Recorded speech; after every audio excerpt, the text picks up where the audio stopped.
In a week absolutely loaded with new game releases, we're going to talk about some old ones. This week, backwards compatibility became available for the original Xbox via the Xbox One family of consoles, and I could not be more excited. I want to give some impressions of the program on this initial wave and let you know some ways that you can maximize your dollar when it comes to locating and playing these games on your Xbox One.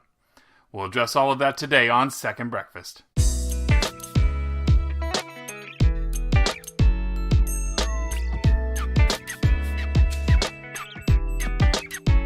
Hello everyone, I am Musty Hobbit, and there's nothing that a hobbit loves more than another helping of Second Breakfast, so welcome back.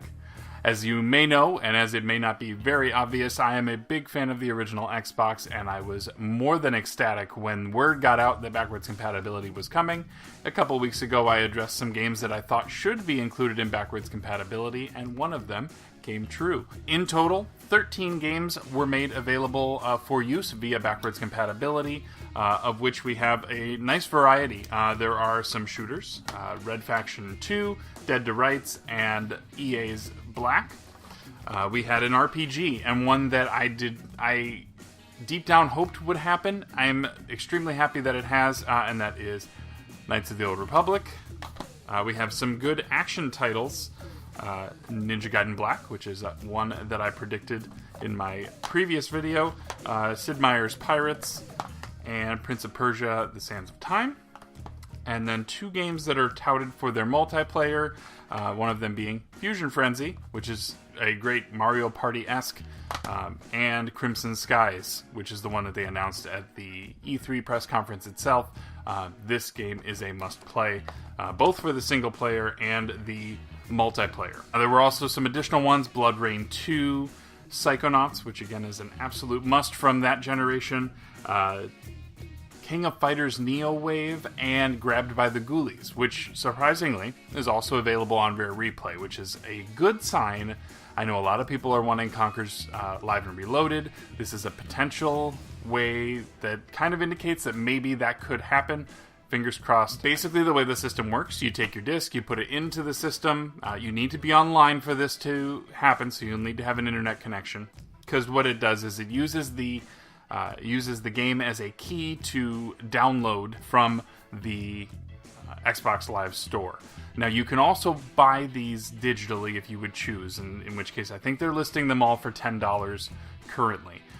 And to be totally honest with you, the physical copies of these, at least most of them, maybe Psychonauts being one of the rare exceptions, and maybe the King of Fighters game, most of these are under $10. You will be better served locating the physical version if you're interested. Otherwise, $10, not bad. The other advantage to this download is that these are smaller games. The DVD format that they were using at the time really could only hold between maybe 6 and 8 gigs of data. Most of these games, I think the biggest one was Knights of the Old Republic, and that was right at about, I think, 6.8 gigs. Really doesn't take too long to install, depending on how fast your connection is and how many other things you have going at that point. So plan ahead. If you are going to do this, maybe load it up the morning or the night before, just so that you don't have to deal with waiting for that download. Quality-wise, and this is the thing that surprised me the most, they have upscaled every one of these games to 1080p. The original Xbox maxed out at 1080i, and there were very few games that had that resolution. Most of them would dance in the 480i to 720p range, but now these are all look magnificent on a very large TV. Good high-res, crisper images. They seem to have done some tinkering with things. I don't know that these are, quote, remasters, but they certainly didn't just copy and paste or save as a lot of intergenerational games end up being done. They have done some work to make these what they are, and so major kudos goes out to the team who put in the effort to get these there. I myself would like to thank you for that, and I hope that you continue to push to get more titles on here. I'm really looking forward to having the ability to play as many of these on the Xbox One as possible. Couple other advantages to this, and then I will hit one disadvantage as well. Being as it's on Xbox One, if you are used to streaming or using Mixer or whatever method that you're used to sharing your games with friends, I believe this will work for both of them. It works for 360, so it should certainly work for this as well.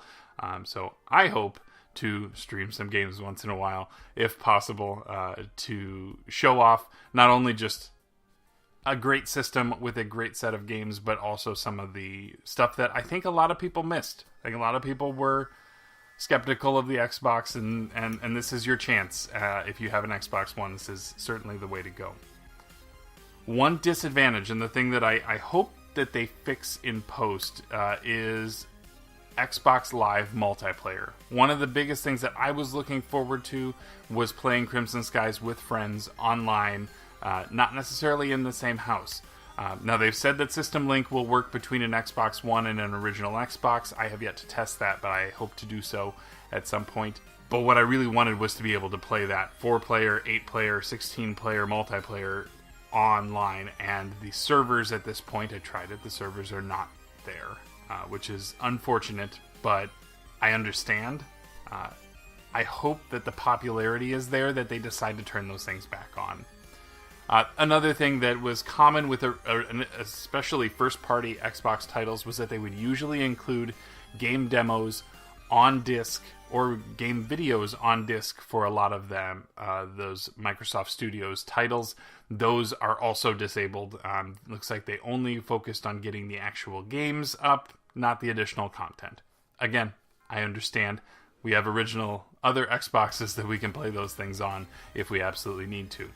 But all in all, I think it's a great little package. I think the fact that the discs work in both of them now without really anything beyond an internet connection to download that copy initially, I think is awesome. So I am very excited. I am looking forward to trying some of these out.